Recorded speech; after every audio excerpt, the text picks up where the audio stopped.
to a new video. Also, Happy New Year. I think this is my first video of 2024. At least I think that's when I'm going to post it anyway.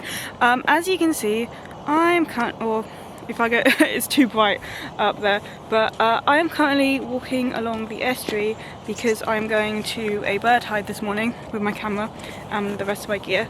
And in today's video, I basically want to talk about if you need a niche within wildlife photography, because it's something that I thought about a lot, and if I need to like focus in on what I photograph.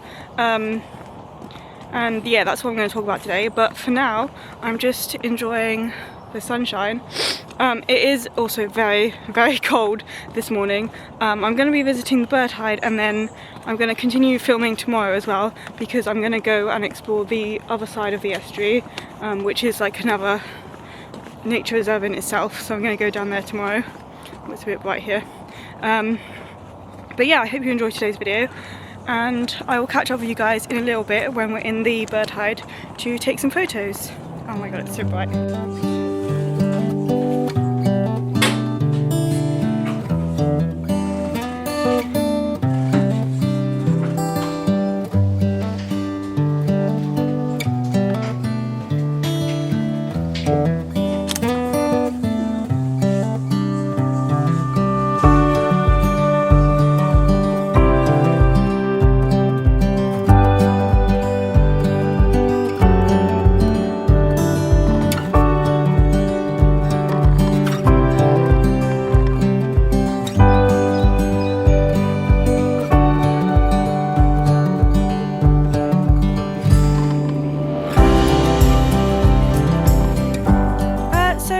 Guys, as you might be able to tell, it is now the next morning. It is also significantly colder than it was yesterday. My car says it's -2, which is fun, but I'm okay because I've layered up and I'm actually quite warm at the moment. I am now at the second part of the nature reserve, because yesterday, basically what happened yesterday is I went into the bird hide and there was like a crazy number of people there for Monday morning. I was like, this is a bit insane. And I took some videos. I didn't get many good pictures because it's quite hard to get photographs there because their birds are like still quite far away. But I did get some nice videos of some avocets, which you will have seen. And then I actually met a photographer that I follow on Instagram, Sam Hazel Wildlife, I think his name is. I'll put the link below, and his photographs of birds are just insanely good, and that was exciting. And then I basically just went home because I was really cold and it was like time for lunch. But as I said, I've come back out this morning and I'm going to explore. It's not the same nature reserve, but it's a little bit further along like the estuary than the bird hide is, so hopefully we'll see some good things. And I'm also going to talk about the topic of today's video, which is wildlife photography niches, a bit later on once I've walked a bit down the trail, because there is actually a railway line like right there, and so if a train comes past it's going to be very loud, so I'm going to keep walking and we will see what we find.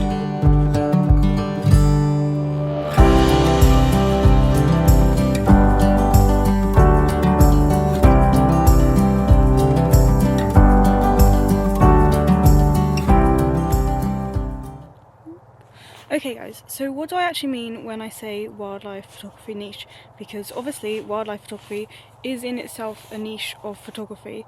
I actually don't like the word niche, it's really annoying me at this point because I've just said it too many times. But you get what I mean. Wildlife photography is itself a like subsection of photography. But what I am referring to is when people choose to specify on it. To specifically, that's the word I'm looking for, to specifically concentrate on certain species in their photography, and usually they're like amazingly insane at these one species, or this one like animal, like bird photography, and you get bird photographers instead of just like, they take pictures of other wildlife, but they're primarily bird photographers. And then you get like macro photographers who concentrate on insects and just taking insane quality pictures of insects. And then there's like reptile photographers, and it's something I thought quite a lot about in my photography, like do I need to choose species that I should be concentrating on, or can I continue to just photograph everything? And what I have come to, well, the conclusion I've come to is that firstly, it would be quite hard for me to specifically choose to photograph only certain species. For example, I could not be a reptile photographer because that would put my photography out of commission from around October until May. So that's like 3/4 of the year gone because you don't see many reptiles in the UK at that time. Unless I was to like travel to somewhere really hot where you see reptiles all year round, or I went into like a zoo or something, that would not be possible. And then I did think about like bird photography, but to tell you the truth, I don't actually really like photographing birds. It's not something that, it's like I love looking at bird photographers and I love looking at their photographs, and I can't do it with my photograph. I don't know why. I don't know what it is about birds, but I just can't. I don't really like, of some species I like love it, and I love taking portraits of them, and like squirrels, I love taking pictures of squirrels because they just have so much personality. And when it comes to birds, I like take a picture of a bird and I just don't see it. I'm just like, that is just a picture of a bird, there's absolutely no story there.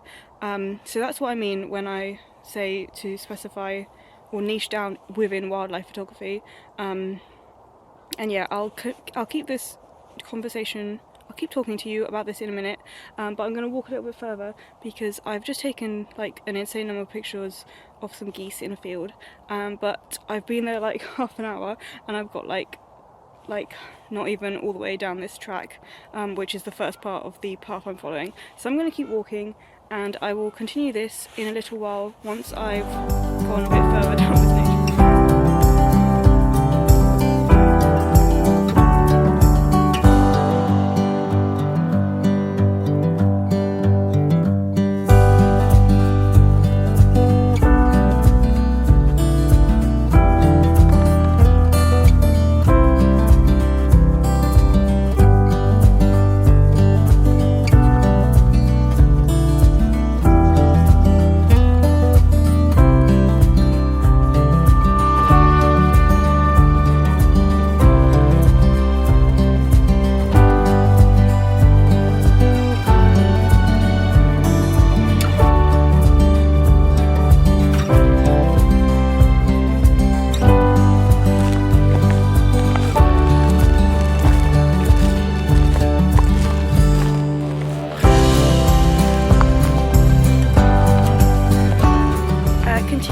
About my previous conversation about niching down and how I don't actually like bird photography, you might be wondering why am I doing it then? Why am I trying to take pictures of birds today? Mainly because frankly I can't really find much else in the winter aside from birds, and also I'm not going to stop doing bird photography even though it's not my niche of wildlife photography. I just tend to take pictures of all wildlife. I still really enjoy being outside and looking at birds and stuff, and even though my pictures aren't going to be anywhere near as good as some bird photographers, it's still the main reason I do wildlife photography is so I can be outside, and so any excuse to be outside is good for me if I'm honest. So yeah, oh, there's two paths. Welcome to the discovery area.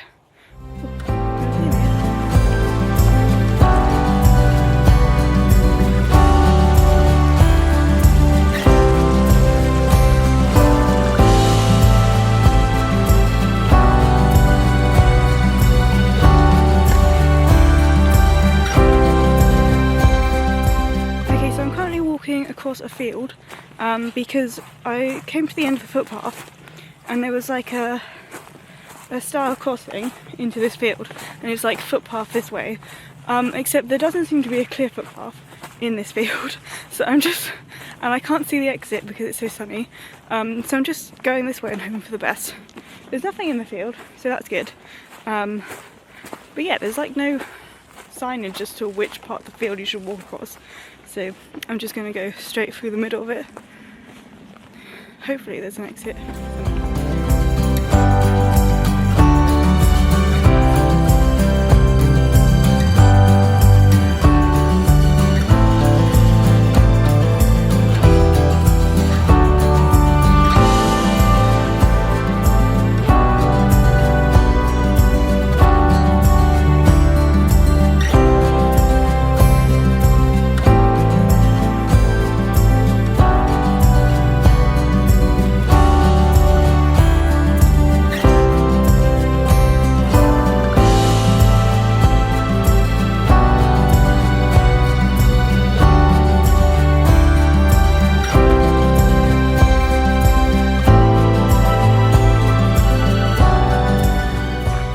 So I've kind of made it to the, well no, I have made it to the end of the trail that I was following, and as you can now see by the mass amount of water behind me, we made it to the end of like the estuary, and so yeah, I made it to the end of the trail. To recap on what I said earlier about wildlife photography niches, because I can't actually remember what I said slightly, but never mind, we'll just keep going.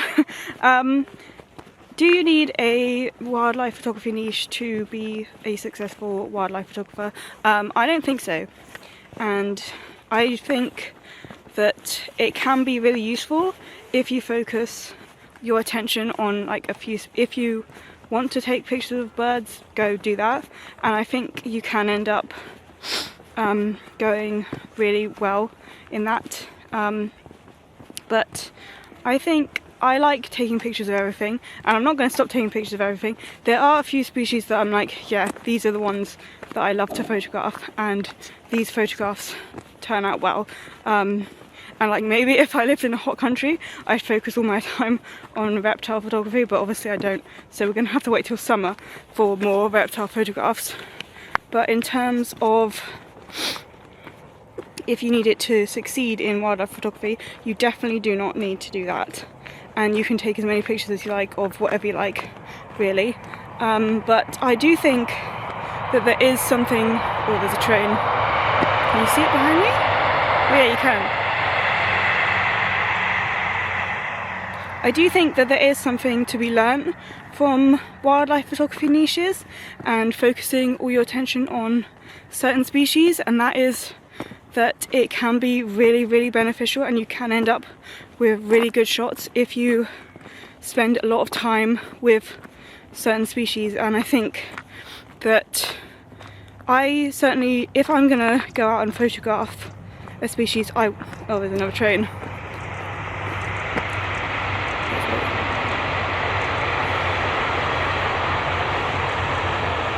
Yeah, I think there is something to be learnt from niching down in wildlife photography, and there's something to be learnt from spending a lot of time with one subject, and that is the more you spend with a subject, the better your photographs are going to be. And I think that I try and do that. I never just, you can't just go out once and expect to get great photographs of a certain species. You have to go on multiple trips, and like last summer it took me all summer to get pictures of slow worms that I was happy with, and by the end of the summer I was like, yes. Obviously I can't continue that into winter, which is why I then choose other photography wildlife subjects to photograph. But I think there is definitely something to be learnt from spending an awful lot of time with one subject and dedicating more than one photography trip to one species, and something to be learnt from spending all your time on that one thing. But you certainly don't need to niche down into a certain subjects or species unless you want to, obviously. But yeah, that is my opinion. I hope you have enjoyed today's video. I'm kind of stuck on this path because I'm following this path and my car's back that way, and I was planning on turning around, but as you can see there is a slightly large bank down to the other path, and like I could walk all the way back on this side, except in the fields over there's a couple of birds that I want to try and get photographs of. and I want to see what's going on down there, but I can't get down there until I finish this path. So yeah, we're going to keep going on this path, but I hope you've enjoyed today's video, and I will see you all next week for a new one.